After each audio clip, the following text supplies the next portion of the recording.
नमस्कार, सुबह के 10 बजने को है, वक्त हो चला है अपना बिहार का। मैं हूं शुभे मिश्रा आपके साथ और बुलेटिन की शुरुआत बिहार की सियासी गलियारों से जुड़ी सबसे बड़ी खबर से करेंगे। केसी त्यागी ने राष्ट्रीय प्रवक्ता के पद से इस्तीफा दे दिया है। जेडीयू के राष्ट्रीय प्रवक्ता बनाए गए राजीव रंजन प्रसाद निजी कारणों से इस्तीफा देने की बात उनकी तरफ से कही गई। केसी त्यागी के हाल के बयान से पार्टी में नाराजगी। सूत्रों से ये बड़ी खबर सामने आ रही है। बड़बोलेपन से पार्टी में नाराजगी थी। सूत्रों के हवाले से ये बड़ी खबर है। पार्टी लाइन से हटकर बयान इस्तीफे की वजह बताई जा रही है। सूत्रों के हवाले से ये बहुत बड़ी खबर इस वक्त की आपको बता रहे हैं। हालांकि केसी त्यागी ने कहा है कि कुछ निजी कारणों की वजह से उन्होंने मुख्य प्रवक्ता के पद से इस्तीफा दे दिया है, राष्ट्रीय प्रवक्ता के पद से इस्तीफा दे दिया है। लेकिन सूत्र ये बताते हैं कि केसी त्यागी की तरफ से दिए गए बयानों की वजह से इन दिनों पार्टी के भीतर खाने ही कुछ नाराजगी कुछ लोगों के बीच चल रही थी। उनके बड़बोलेपन से पार्टी में नाराजगी थी और इसीलिए पार्टी लाइन से हटकर बयान देने की वजह से उन्होंने अपने पद से इस्तीफा दे दिया। इस पूरी खबर की अधिक जानकारी के साथ न्यूज़ 18 संवाददाता अमितेश हमारे साथ फोन लाइन पर है। अमितेश, क्या कुछ जानकारी है? कहा यह जा रहा है कि उनके बड़बोलेपन की वजह से, उनके बयानों की वजह से आज ये बहुत बड़ा निर्णय लिया गया। क्या ये निर्णय स्वैच्छिक है या फिर पार्टी की तरफ से लिया गया निर्णय है? क्या माना जाए? देखिए, जहाँ तक केसी त्यागी का सवाल है, उनकी तरफ से तो यही कहा जा रहा है कि हमने पहले ही पद छोड़ने की इच्छा जताई थी और पहले भी वो राष्ट्रीय प्रवक्ता के पद को छोड़ चुके थे। केवल जेडीयू में राजनीतिक सलाहकार की भूमिका में रहेंगे, उनकी भूमिका यही रहेगी। क्योंकि पार्टी के काफी वरिष्ठ नेता हैं, पहले प्रधान महासचिव रह चुके हैं, लेकिन बाद में जब ललन सिंह राष्ट्रीय अध्यक्ष बने तो उस वक्त से ही इनकी भूमिका बदल गई और ये पार्टी के राष्ट्रीय प्रवक्ता और जेडीयू पार्टी के राजनीतिक सलाहकार के पद पर काम कर रहे थे। लेकिन उस चीज को लेकर के लगातार केसी त्यागी की तरफ से जो बयान हो रहे थे, तमाम चीजें सूत्र बता रहे हैं, वो भी एक कारण हो सकता है। लेकिन पार्टी की तरफ से आधिकारिक तौर पे अगर जहां तक जेडीयू का सवाल है, ये कहा जा रहा है कि उन्होंने स्वेच्छा से इस्तीफा दिया है और राष्ट्रीय प्रवक्ता के पद पर राजीव रंजन प्रसाद अब नए नियुक्त किए गए हैं प्रवक्ता। अमितेश, इस बात की भी चर्चा की जा रही है कि कहीं ना कहीं पार्टी लाइन से हटकर भी उन्होंने कई तरह के बयान सामने रखे, बहुत सारी बातें की और इसी भी इस्तीफे की वजह बताया जा रहा है। देखिए, केसी त्यागी की तरफ से बहुत सारे ऐसे बयान हैं, चाहे लेटरल एंट्री को लेकर के और बहुत सारे और भी दूसरे मुद्दे हैं जिसको लेकर के जो उनका बयान था वो बीजेपी को असहज करने वाला जरूर था। बीजेपी से अलग हट करके बयान कह सकते हैं और बीजेपी के साथ इस वक्त जेडीयू है, केंद्र में सरकार में भी है, तो एक कारण हो सकता है। लेकिन ना ही पार्टी की तरफ से, ना ही केसी त्यागी की तरफ से आधिकारिक तौर पर इसकी पुष्टि की जा रही है कि उनसे इस्तीफा लिया गया है। केसी त्यागी की तरफ से कहा जा रहा है कि हमने स्वेच्छा से इस्तीफा दिया है, लेकिन एक कारण वो भी हो सकता है जिस तरह से उनके बयान आ रहे थे, उस बयान। अमितेश, किसी पार्टी के कार्यकर्ता नेता किसी से आपकी बात हो पाई है कि क्या ये इस्तीफे को पार्टी का निर्णय माना जाए या केसी त्यागी का स्वैच्छिक निर्णय माना जाए? इस बाबत किसी तरह की कोई जानकारी पार्टी के किसी कार्यकर्ता नेता की तरफ से? देखिए, इस बारे में कार्यकर्ता तो कुछ नहीं बता पाएंगे, ये तो टॉप लीडरशिप की बात होती है और इसमें जो भी होता है कोई पार्टी का वरिष्ठ अधिकारी ही बोल सकता है। जहां तक केसी त्यागी का सवाल है, उनकी तरफ से जरूर कहा गया कि हमने पहले ही इस पद को छोड़ने की इच्छा जताई थी, काफी हम वरिष्ठ नेता हैं और पहले से अगर देखा जाए तो जेडीयू के राजनीतिक सलाहकार की भी उनकी भूमिका है, प्रधान महासचिव के पद से जब हटे तब से। इसलिए प्रधान महासचिव के पद पर जब नहीं है तो जेडीयू के राजनीतिक सलाहकार के रूप में हमारी भूमिका बरकरार रहेगी, लेकिन हम नहीं चाहते हैं कि राष्ट्रीय प्रवक्ता के पद पर बने रहें। ये केसी त्यागी की तरफ से कहा जा रहा है। लेकिन जेडीयू के तरफ से जो प्रेस रिलीज के जरिए इस बात की जानकारी दी गई है, उसमें यही उल्लेख किया गया है कि उन्होंने निजी कारणों से। अमितेश, अगर हम हाल के दिनों की बात करें तो पार्टी से इस्तीफा देना, दूसरे पार्टी का दामन थामना, ये बहुत ही आम बात हो गई है झारखंड से लेकर बिहार तक। श्याम रजक की भी चर्चा हम करेंगे, तो क्या ऐसी भी कोई संभावना बन सकती है कि खुद केसी त्यागी जेडीयू का दामन भी छोड़ दे? क्या इस बाबत भी कोई जानकारी आपके पास? देखिए, ये कहना अतिशयोक्ति होगी, अभी इस तरह की कोई चर्चा नहीं है। केवल आज राष्ट्रीय प्रवक्ता के पद से उन्होंने इस्तीफा दिया है और जेडीयू के राजनीतिक सलाहकार के पद पर बने रहेंगे और इसमें कि दूसरे पार्टी में चले जाएंगे, कहाँ जाएंगे, ये कयासबाजी के अलावा कुछ नहीं होगा। इस तरह की बात कहीं कुछ नहीं है, न उन्होंने कुछ कंफर्म किया है, न पार्टी के और सूत्र इस बारे में कंफर्म करेंगे और न कर रहे हैं। फिलहाल केसी त्यागी जेडीयू में मौजूद हैं और जेडीयू के राजनीतिक सलाहकार के तौर पर उनकी भूमिका रहेगी, ऐसा उनकी तरफ से कहा गया है। और चलिए, बहुत बहुत शुक्रिया अमितेश हमारे साथ जुड़ने के लिए, तमाम जानकारी के लिए। तो ये बहुत बड़ी खबर आपको बता रहे हैं, बड़बोलेपन से जेडीयू में नाराजगी की भी खबर है। हालांकि केसी त्यागी से जब बातचीत की गई तो उन्होंने कहा कि ये उनका स्वैच्छिक निर्णय है और अपनी स्वेच्छा से उन्होंने इस पद से इस्तीफा दिया है। और इस पूरी खबर के अधिक जानकारी के साथ न्यूज 18 संवाददाता पटना से आनंद अमृतराज हमारे साथ जुड़ चुके हैं। एक बार उनका भी रुख करेंगे। आनंद, ये बहुत बड़ा निर्णय, बहुत बड़ा परिवर्तन, बहुत बड़ा बदलाव जेडीयू के भीतर देखने को मिला है। क्या क्या वजहें हो सकती है? क्योंकि सूत्र तो ये भी बता रहे हैं कि कहीं ना कहीं उनके बड़बोलेपन की वजह से, बयानों की वजह से पार्टी के भीतर खाने नाराजगी चल रही थी। देखिए, निश्चित तौर पे कई सारे ऐसे बयान केसी त्यागी के आए हैं। भले ही उन्होंने जो इस्तीफा सौंपा और उसमें व्यक्तिगत वजह बताई, व्यक्तिगत कारण बताई, लेकिन व्यक्तिगत वजह के साथ जो सूत्र बता रहे हैं कि कुछ ऐसे बयान, उनके कई ऐसे मामले में बयान आए हैं जो कई बार पार्टी के लिए असहज की स्थिति हो गई है, जिसकी वजह से कई बार बिहार में प्रवक्ताओं से जब सवाल पूछा जाएगा, बिहार के नेताओं से सवाल पूछा गया तो वो करने का दिखे या फिर मिनिमाइज करने की कोशिश की। जाहिर तौर पे जेडीयू के राष्ट्रीय प्रवक्ता के तौर पे केसी त्यागी की एक अच्छी पहचान बनी और जब भी कोई राष्ट्रीय मुद्दा होता था, कई बार जेडीयू से जुड़ा हुआ मुद्दा तो जिस पर केसी त्यागी का बयान पार्टी का बयान माना जाता था और उस बयान को लेकर काफी सियासी हलचल भी होती थी। कई बार उन्होंने ऐसे बयान भी दिए। जाहिर तौर पे केसी त्यागी के इस बयान, कई ऐसे बयान थे जिसे लेकर जेडीयू असहज स्थिति में था और उसी की वजह से जो जानकारी मिल रही है कि उनसे पूछा भी गया था, जिसके बाद केसी त्यागी ने व्यक्तिगत कारणों का हवाला देकर इस्तीफा दे दिया है। बहरहाल अभी केसी त्यागी कुछ भी बोलने की स्थिति में नहीं है। उनसे जब हमने भी जानने की कोशिश की तो उनसे बातचीत नहीं हो पाई, लेकिन जो भी जानकारी मिल रही है उसके हिसाब से उन्होंने सिर्फ व्यक्तिगत कारण का हवाला देकर राष्ट्रीय प्रवक्ता का पद छोड़ दिया। देखिए, पिछले कई ऐसे मामले हैं, चाहे जब आरक्षण में वर्गीकरण की बात हो या फिर कोटा में कोटा की बात हो या फिर वक्फ बोर्ड को लेकर कई सारे ऐसे बयान आए जब पार्टी का लाइन पटना में पार्टी की लाइन कुछ और था और दिल्ली में जब राष्ट्रीय प्रवक्ता के तौर पर केसी त्यागी बोलते थे तो वो कुछ और लाइन हो जाता था। जाहिर तौर पे अगर आपके पार्टी के राष्ट्रीय प्रवक्ता को बयान होता है, आपसे पार्टी की असहज स्थिति होती है और एम्बेरस वाली स्थिति हो जाती है। तो आनंद, हम ये मान लें कि कहीं ना कहीं इसमें पार्टी के जो वरिष्ठ नेतागण हैं या जो भी कार्यकर्ता या नेता, जो भी पार्टी के मुख्य लोग हैं, उनकी तरफ से भी सहमति दी गई होगी और तभी केसी त्यागी ने आज ये इतना बड़ा निर्णय ले लिया। नहीं, देखिए, केसी त्यागी एक बड़े कद का नेता, इसमें कोई इनकार नहीं करता और काफी पुराने नेता हैं, जेडीयू के काफी पुराने नेता माने जाते हैं। तो उन पर दबाव डाल के इस्तीफा नहीं लिया गया होगा, उनसे पूछा गया होगा, जिसके बाद केसी त्यागी ने व्यक्तिगत कारणों का हवाला देकर अपने पद से इस्तीफा दे दिया। अब कुछ देर के बाद वो भी जानकारी सामने आ जाएगी। हम लोग लगातार कोशिश कर रहे हैं कि वो जानकारी अपने दर्शकों तक पहुंचाए, लेकिन कहीं न कहीं कुछ बयानों को लेकर विवाद में थे और जिसके वजह से ये पूरी परिस्थिति सामने आई है। राजीव रंजन प्रसाद जो आनंद, क्योंकि आप जेडीयू को लेकर मुखर रहते हैं, बहुत सारी बातें आप वहां जाकर रिपोर्टिंग भी करते हैं, तो क्या इस बात की जानकारी आपके पास है कि इसकी चर्चा पहले से भी पार्टी के भीतर हो रही थी या अचानक लिया क्या निर्णय है? मैंने आपको बताया कि कई ऐसे बयान थे केसी त्यागी के, जिस बयान के बाद पार्टी असहज स्थिति में हो जाती थी और कई बार पार्टी डिफेंसिव मोड में चली जाती थी।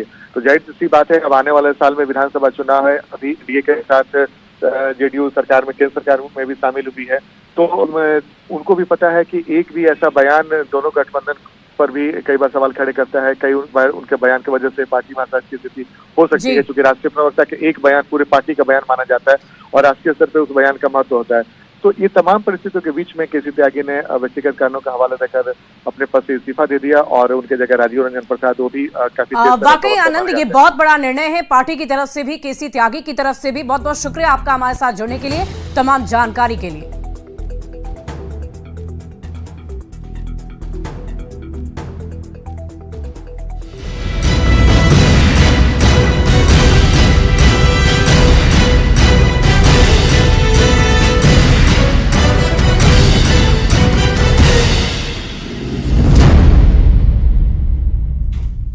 और जनसुराज की पार्टी लॉन्चिंग से पहले प्रशांत किशोर मुसलमानों को अपने साथ लाने में जुटे हैं। जिसकी जितनी हिस्सेदारी उसकी उतनी भागीदारी के नारे के साथ मुसलमानों को पार्टी से जोड़ने का ऑफर दिया जा रहा है। मुस्लिमों की हालत में सुधार के दावे किए जा रहे हैं। आज हम बात करेंगे कि आखिर प्रशांत किशोर का मुस्लिम एजेंडा क्या है।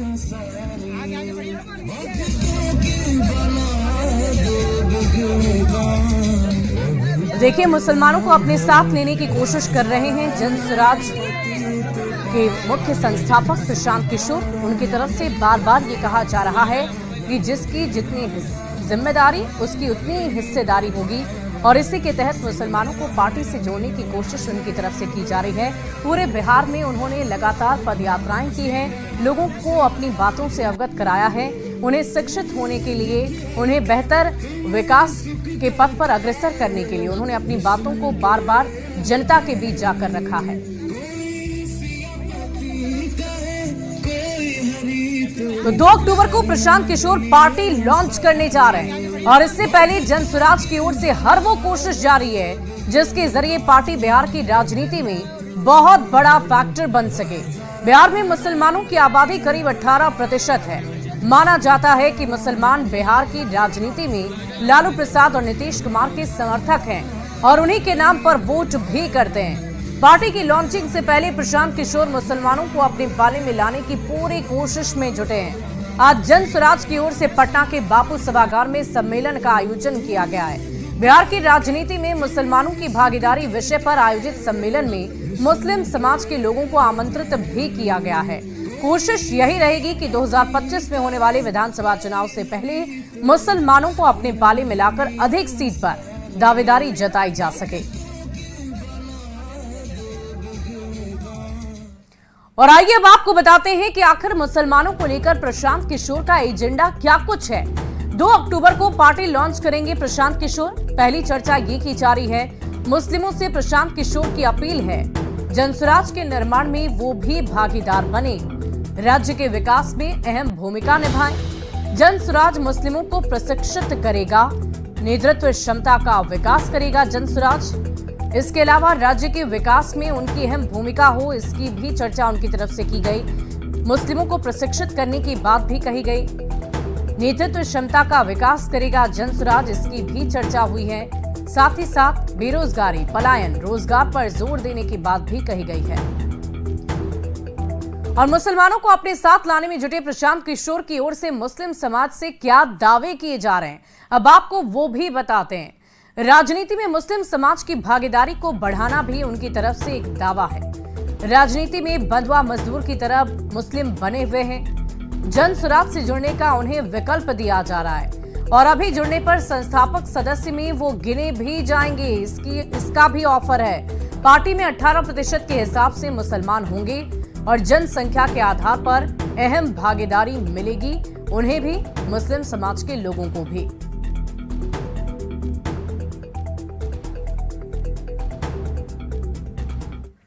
और मुस्लिम समाज को अपने साथ लाने के लिए आखिर प्रशांत किशोर क्यों इतनी मेहनत कर रहे हैं, इसे भी आप समझ लीजिए। लालू और नीतीश के समर्थक माने जाते हैं मुस्लिम, और कई लोकसभा विधानसभा सीट पर उनकी निर्णायक भूमिका होती है। कई सीट पर वोट से वो तय करते हैं कि किसकी जीत होगी और किसकी हार होगी। जैसे कि सीमांचल के क्षेत्रों की बात कर लें, या बिहार के अन्य कई ऐसे जिले हैं जहां पर उनकी वोटों से ये पता चलता है कि जीत किसकी होगी और किसकी हार होगी, क्योंकि उनकी जनसंख्या काफी ज्यादा है। पीके मुसलमानों को अपने पाले में करने में लगातार जुटे हुए हैं, और जन स्वराज में कई मुस्लिम चेहरों को उन्होंने अपने साथ रखा है। मुसलमानों की भागीदारी बढ़ाने का वो भरोसा दे रहे हैं, मुसलमानों की हालत में सुधार का भी भरोसा दे रहे हैं, और अगर मुस्लिम उनसे जुड़ते हैं तो वो बहुत बड़ा फैक्टर बनेगा जन स्वराज के लिए। विधानसभा में 18% सीट देने की भी बात कर रहे हैं। ये बड़े बड़े ऑफर्स जन स्वराज पार्टी की तरफ से, प्रशांत किशोर की तरफ से मुसलमानों के लिए हैं। 2025 में सभी 243 सीट पर लड़ने की तैयारी है, और इसीलिए इतनी सारी प्लानिंग के साथ चुनावी रणभूमि में उतर रहे हैं प्रशांत किशोर। और प्रशांत किशोर के एजेंडे से बिहार की सियासत अब गर्माती नजर आ रही है। एनडीए के साथ ही इंडिया अलायंस में भी शामिल दलों ने प्रशांत किशोर पर निशाना साधा है। ये लोकतंत्र में सबको अधिकार है, वो पार्टियां बनाएं, जनता के बीच में जाएं, सम्मेलन करें। और ये बिहार तो राजनीतिक रूप से जागरूक राज्य माना जाता है। यहाँ हजारों पार्टियां बनी हुई हैं, जनता नोटिस लेगी तब ना। सबको पता है कौन किसका बी टीम बन करके घूम रहा है, काम कर रहा है। हमारे अल्पसंख्यक भाइयों को ये अच्छी तरह से पता है। प्रशांत किशोर जी अपने इवेंट मैनेजमेंट की छवि से बाहर निकलकर एक राजनीतिक छवि तैयार करने का प्रयास कर रहा है, लेकिन उनका जो भी काम हो रहा है वो भारतीय जनता पार्टी के एजेंडा के रूप में हो रहा है और उनका एक और एकमात्र उद्देश्य है कि 2025 में भारतीय जनता पार्टी को सफलता कैसे मिले। बिहार के लोग जागरूक है, बिहार के लोग को पता है कि क्या अच्छा है क्या बुरा है, तो उसके लिए घबराने की बात नहीं है। हमारे अल्पसंख्यक भाई मुसलमान भाई को भी पता है कि कौन उनका अच्छा कर सकता है, कौन उनका बुरा कर सकता है। ये सारे लोग जान चुके हैं कि भारतीय जनता पार्टी की बी टीम है जनसुराज। अभी तो प्रशांत किशोर जी की पार्टी भी नहीं बनी है, अभी तो जनसुराज की सिर्फ घोषणा हुई है। अभी से किसी भी तरीके के राजनीतिक एजेंडा, वो भी प्रशांत किशोर जी के मार्फत, ये बहुत ज़्यादा जल्दबाजी हो जाएगी। लेकिन कुछ लोग हैं जो इस समुदाय के लोगों का राजनीतिक लाभ उठाना चाहते हैं। उसी में से एक प्रशांत किशोर है जो मुसलमानों को भ्रम में रख करके, मुसलमानों को सत्ता का लालच दे करके उनको तोड़ने की कोशिश कर रहे हैं। उनके इस व्यवहार से अल्पसंख्यक समाज के लोग कहीं जाने वाले नहीं हैं। और निश्चित तौर पर वो केजरीवाल बनेंगे कि नहीं बनेंगे, लेकिन बन पाएंगे कि नहीं, इसमें मुझे थोड़ा शक है। लेकिन नीति वही है, नियति वही है, लोगों को बेवकूफ बनाना, ठगना, इस तरह की राजनीति बिहार कभी स्वीकार नहीं करता है।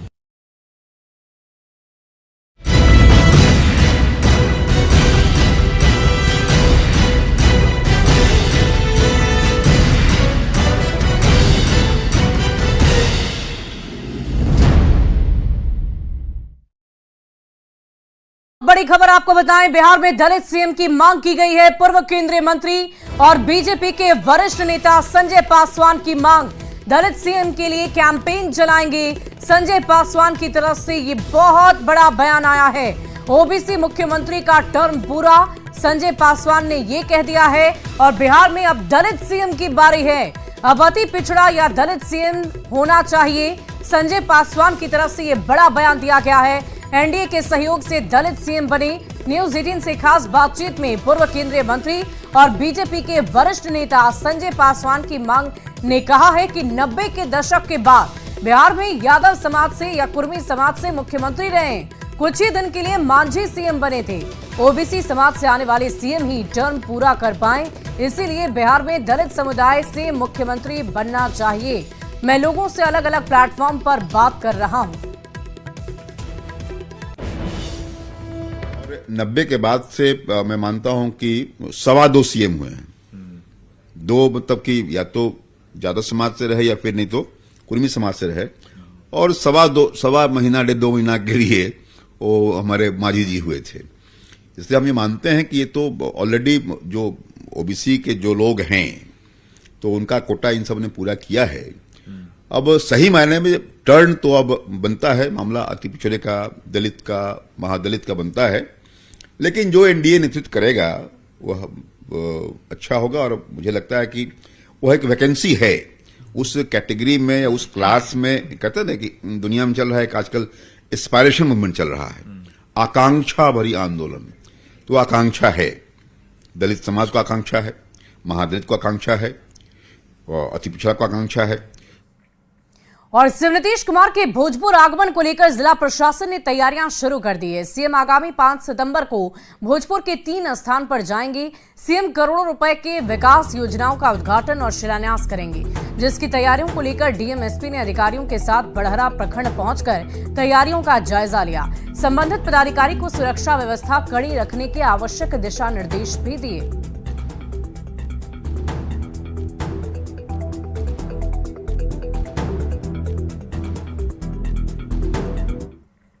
बढ़ते आगे, अगली खबर बाढ़ से है, जहां सनकी दामाद ने पत्नी और साली को गोली मारने के बाद खुद को गोली मार ली। घटना पंडारक थाना क्षेत्र के बिहारी बिघा की नवा टोली की बताई जा रही है। इस गोलीबारी में दामाद दीपक और पत्नी की बड़ी बहन की मौत हो गई, जबकि पत्नी लक्ष्मी देवी की हालत गंभीर बताई जा रही है। उसका अस्पताल में इलाज चल रहा है। मृतक दीपक की डेड बॉडी के पास से पुलिस ने पिस्टल बरामद कर ली। घरेलू विवाद में हुई हत्या की वारदात से पूरे इलाके में सनसनी है। पुलिस इस पूरे मामले की तहकीकात में जुटी हुई है। तो गोली मारने के बाद सुसाइड कर लिया। ये बड़ी खबर आपको बता रहे हैं। गोलीबारी की घटना को अंजाम देने के बाद खुद भी सिर में गोली मारकर मौत के घाट उतार दिया गया। घरेलू विवाद में गोलीबारी की घटना को अंजाम देने की बात सामने आई है। बाढ़ से ये बड़ी खबर आपको बता रहे हैं। सनकी दामाद की करतूत देखने को मिली है। घरेलू विवाद था। उन्होंने अपनी पत्नी के साथ पहले जब उनकी पत्नी उनके ससुराल में रहती थी तो वहाँ मारपीट वगैरह हुआ था, जिस वजह से वो यहाँ आ गई थी। तो वो यहाँ पे उसको अपने घर ले जाने के लिए आया हुआ था। 2 महीने से लगातार कोशिश कर रहा था, लेकिन लगता है कि आउट ऑफ फ्रस्ट्रेशन, क्योंकि वो उसके साथ नहीं जाना चाह रही थी, तो उसने ये एज रिवेंज बदले की भावना से गोली चला दी। क्या घटना हुआ? किसको कौन गोली मारा? बिहारी विवाह का घटना है। दामाद था, वो अपना पहले साली को मार दिया गोली, और फिर उसके बाद सीढ़ी के पास अपनी वाइफ को मार दिया, और छत पे जाके खुद को भी मतलब मार लिया।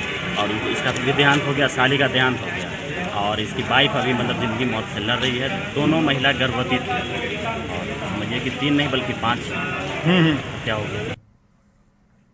और फिलहाल इस बुलेटिन में अभी के लिए बस इतना ही। एक नजर इस वक्त के हेडलाइंस पर।